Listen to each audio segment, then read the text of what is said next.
bien salut tout le monde, c'est Psycho Sensei, j'espère que vous allez bien, moi ça va super. Donc aujourd'hui on se retrouve dans une toute nouvelle vidéo sur Nanatsu no Taizai. Mais avant tout ça, avant de parler de la mise à jour et du nouveau step-up qui vient d'arriver, je vais vous demander de liker la vidéo, de vous abonner avec la cloche des notifications pour ne louper aucune des prochaines vidéos et de mettre un petit commentaire de soutien, ça fait toujours plaisir. Alors, dans cette mise à jour qui a été pour moi personnellement très bâclée, on n'a vraiment pas grand chose dedans. Vraiment pas grand chose. Un nouveau personnage, ok, mais un personnage qui n'était pas attendu et qui normalement aurait dû être free to play et donc ne devait pas sortir en portail step up. Donc on va en parler tout ça dans la vidéo. Je vais vous conseiller aussi pour les free to play ou les pay to win si vous devez invoquer ou pas. Mais d'abord on va regarder juste quelques points qui peuvent être pas mal sur cette Lilia verte. Alors dans son ulti, donc on a inflige des dégâts égaux de 350% de l'attaque à tous les ennemis, diminue les rangs de compétences, puis réduit la jauge de coup ultime par le nombre de rangs de compétences en moins. Alors, on a déjà des persos qui font ça, sauf que là la petite spécialité c'est qu'elle réduit la jauge de coup ultime par le nombre des rangs de compétences en moins. Ok.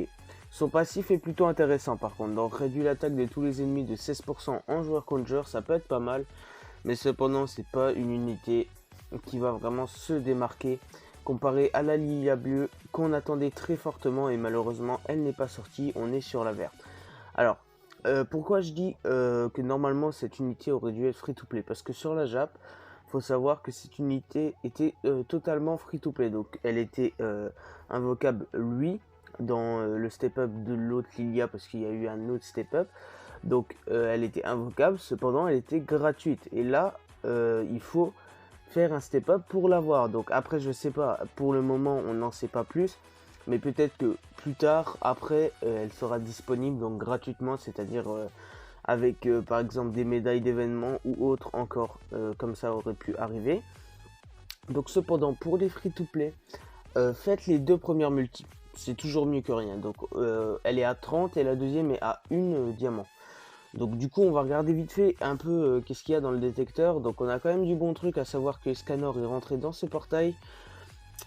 Donc on a du Escanor, Galan peut être pas mal, Arthur aussi et Slader pour monter leur spé. On a Elbram Bruce qui peut être vraiment pas mal aussi. On a de la Jericho verte si vous l'avez pas monté. Et ensuite on a de la Lilia et on a la Elisabeth bleue qui a rejoint aussi ce portail. Donc bien sûr pour les personnes qui sont collectionneurs, je peux très bien comprendre pour vous qu'il faudrait invoquer. Donc moi je libre à vous, moi la seule chose que je peux vous donner c'est des conseils. Cependant pour les pay to win, donc bien sûr vous pouvez bien sûr terminer le step. Moi personnellement je vais pas le finir parce que je compte faire plusieurs steps sur l'autre Lilia ou encore sur Meliodas Démon qui à ce qui paraît deviendrait en step up pour les 100 jours. Mais ça on en reparlera dans des futures et prochaines vidéos.